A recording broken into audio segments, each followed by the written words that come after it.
In this video, I'm going to be showing you how to make a bead setup. Before I show the materials, this is very important. If you do not know how to make a float setup, I've made a video on how to make one.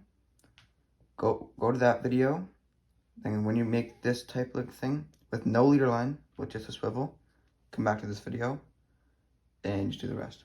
First things first are the materials I'll be using. The first material I'll be showing is leader line. When it comes to leader line, I recommend Seagar or Yoziri. I'm using Yoziri. And for bead, for the strength, I'm using 6 pound, but 4 to 6 pound are usually best. I would recommend 4 to be honest, because bead is usually for like trout. But if you are using beads for salmon, I would recommend 6 to 8, maybe 8 to 10. Second material is, of course, the most important thing, is the beads. And when it comes to beads, I would recommend 6mm to maybe 8mm. And stick to natural colors of a salmon egg. And the brand, I would recommend Creek Candy. This is Creek Candy Pink, 6mm. Third material is bead pegs. Bead pegs are very, very important because they keep the bead in place and just make everything so much easier. Fourth and last material is the hooks, of course. For anything river, for salmon, I would recommend size 10. And for trout, 12 to 14. And now let's make the bead setup and put it on the float setup. So now grab your leader line and put it in the eye of the swivel. And when you put it in the swivel, do a really good knot because these fish do fight hard. You do not want to lose one. You have to remake your setup.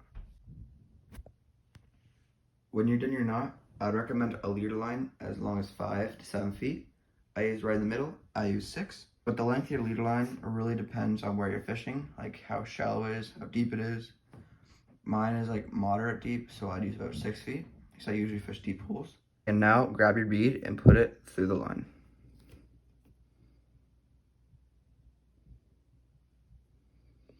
And just like that. And the bead pegs are going to hold it in place so it doesn't just move all over the place. So now put your bead peg through the bead. Pull it out as far as you can to the other side. And when it feels tight enough, cut both sides. So mine feels good about right here. And then we're just going to trim these down.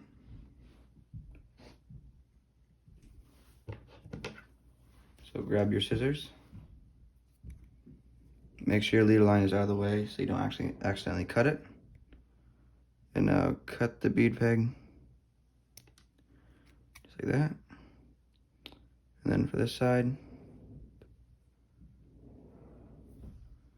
just like that. Now your bead should look like this, and it's not moving all over the place, but it can move down if it is being pulled down. Last step is to put on your hook. Make sure it's also a really good knot. The size of your hook is very important.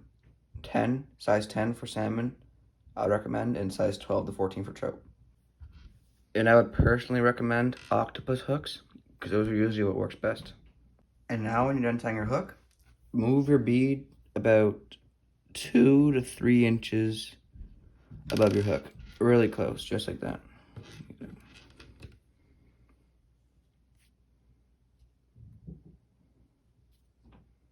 Just like that. Since the bead is close to the hook, when a trout or salmon open their mouth, the hook will already be in their mouth because they suck it in without even knowing. And you hook them. And yeah.